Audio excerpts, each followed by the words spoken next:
You can 200 pump someone again, the headshot bow is back, and there's the chug cannons added towards the game. Pros complaining about the tournament, Fortnite Gamepedia closing down, and a bunch of different stuff. So let's talk about it. So off with the Fire Week. Epic Games just brought out their update for this week, and it is the final update towards the end of the season. It is Fire Week, ladies and gentlemen. So what is Fire Week? Fire Week basically is what we used to have with Fire Week, with essentially all of the items that sort of bring on the fire mechanic have been added towards the game. Now, keep in mind, the fire mechanic is not added towards competitive, so you won't see stuff burning down and destroying your FPS anymore. Since making this video, it has come to my attention that I was actually wrong.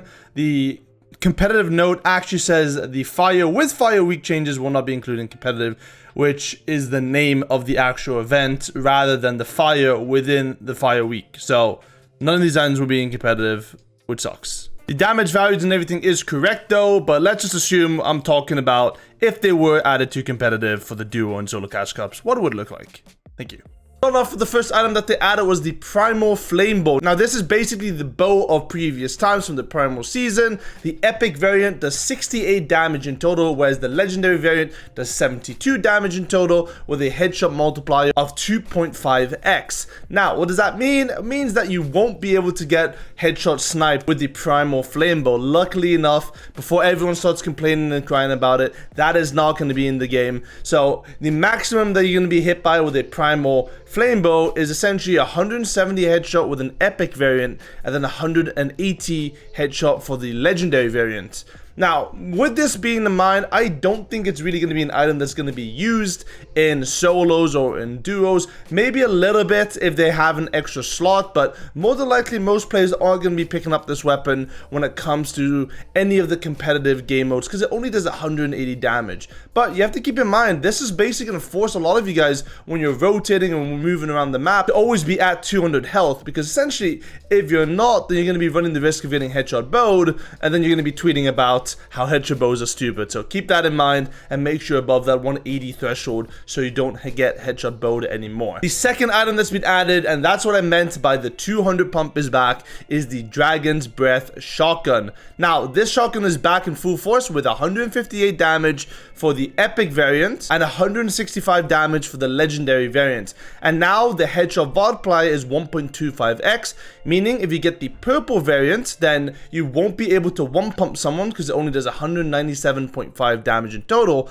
But if you get the legendary variant, well, then you will be able to one pump someone, and that will do a total of 206 damage in total to the body. Now you have to probably hit every single pellet, so you're gonna have to be exactly in the face and on the body of the enemy because you have to hit every single pellet, and there's 10 pellets in total, so it's gonna be hard for you to one pump someone, but in theory you will be able to kill someone instantly. So it's gonna be very interesting to see if people are gonna start picking it up when it comes to solo cash cups, and whether or not there's going to be any loadout changes for these players if they're going to do that in the future. Personally, I don't think it's going to be that used because I feel like the auto shotgun is a little bit crazy currently, and I don't think many people want to use anything but that auto or the striker in this situation. But if you're a bit of a running gunner and you love to jump in the boxes and you have faith in your aim that you're going to hit every single pellet, then you could be in for some trouble with these players running on the map being able to 200 pump you. The last item added towards Fire Week is the Chug Cannons, and now this one does 15 damage heals per shot with 5 shots in total and a 20-second recharge time. So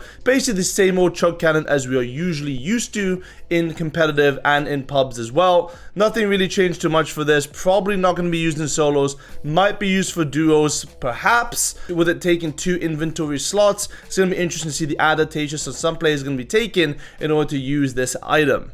Now, the last thing that got added as well was the Firefly Jaws, but since there's no fire in competitive, I don't think they're going to spawn into the game. I hope that Epic thought about it and they don't spawn into the game.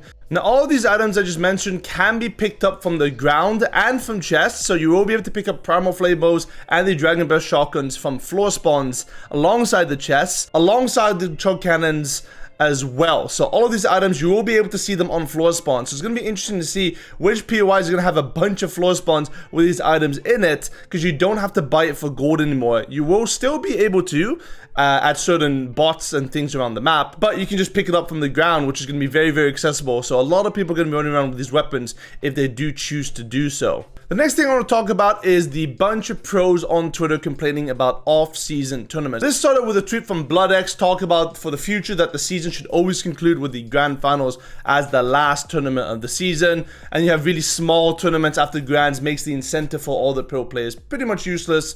We all know that the meta will change and there's no incentive to play the tournaments currently because you're not going to be playing this for the next FNCSs, for example. We saw this reiterated by some pros as well, by SETI, who said there should never be that many tournaments after the FNCS. Now, my question is, do you guys agree with this? What do you think? Or should we have any sort of tournaments after the FNCS? Obviously, there's been a 5-week period now that there is these random tournaments going on towards it. And honestly, I kind of disagree with all of these pro players, right? If we didn't have any tournaments, all of these players would be complaining that we had nothing in this off season. They would get bored. They'll talk about Fortnite viewership. On the other hand, if we held the FNCS towards the end of the season, let's say the final 2 weeks, then we have stuff like the Fire Week we just mentioned that's going to be in competitive, and a lot of people will complain about the meta changing and the draw spot being deleted. So we need to have a nice sort of balance in competitive to have both. But I do agree with the sentiment that BloodX said initially, is that we need to have established time that players will be able to take breaks,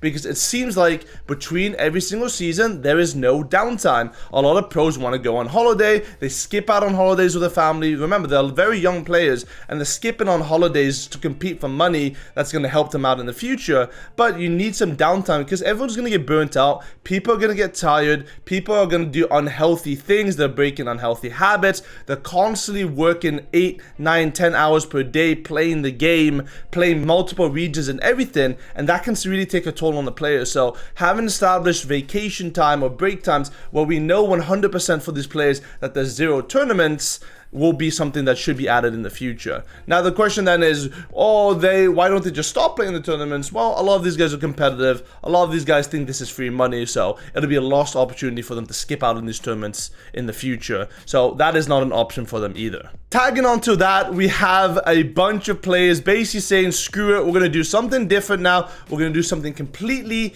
changed for this last duo cash cup of the season, and we're going to do pro player cash cup roulette. Now, this is one way to approach the still off season and the people basically not taking these tournaments seriously. Essentially, a lot of the pros are going to be swapping duos and trying to play the last cash cup for fun. So I'm pretty excited to see what that sort of entails and see how those guys do together. So far, the confirmed duos playing the next duo cash cup and the last duo cash cup together are Queasy and Trulex. These guys are a duo that used to play together in FNCS Grand Finals, and I think they got third in the duo FNCS, so they're a very good duo. Obviously, they won FNCS trio together.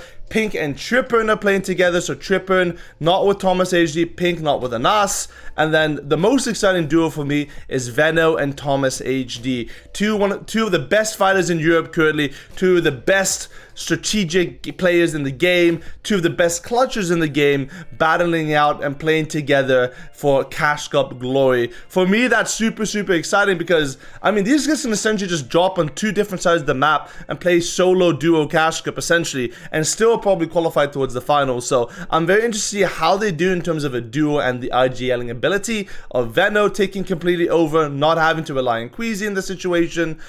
We do know Veno did used to IGL when he played with Tayson in trios as well. Obviously, to combine his fragging ability with Thomas's fragging ability makes for a really cool combination, and it should be exciting content to watch over the next few weeks as they play the duo Cash Cup together. And who knows, if these guys end up thinking, this is a really good combination, we play super well together, then we might see some shakeups in the future. But probably not, but one would hope. Last but not least, Fortnite Gamepedia has closed down. Now, we saw in a tweet by the Fortnite Gamepedia staff, the managing team of Fortnite Gamepedia is going to be leaving the company. Now, a lot of the staff can choose to leave or work for the wiki, but more than likely, they're determined they're not going to be running it in the future. And why did this happen? Well, essentially, the main developer that they had worked with for many times is basically not working with them anymore, and without them being able to work with them, then the website can't run overall. So, what is that going to mean for the future of PR and Fortnite competitive?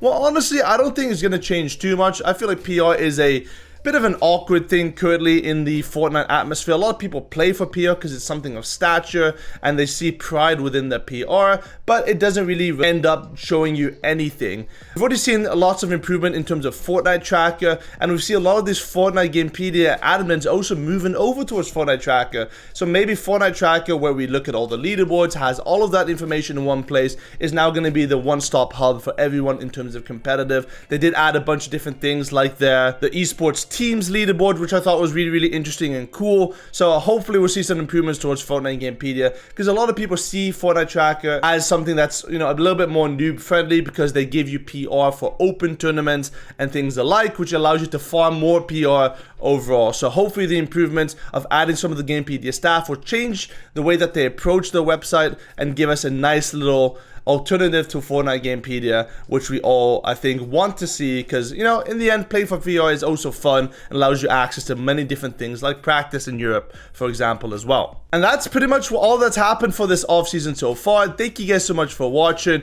If you haven't already, give this video a thumbs up and subscribe, and I'll see you guys on the next one. Goodbye.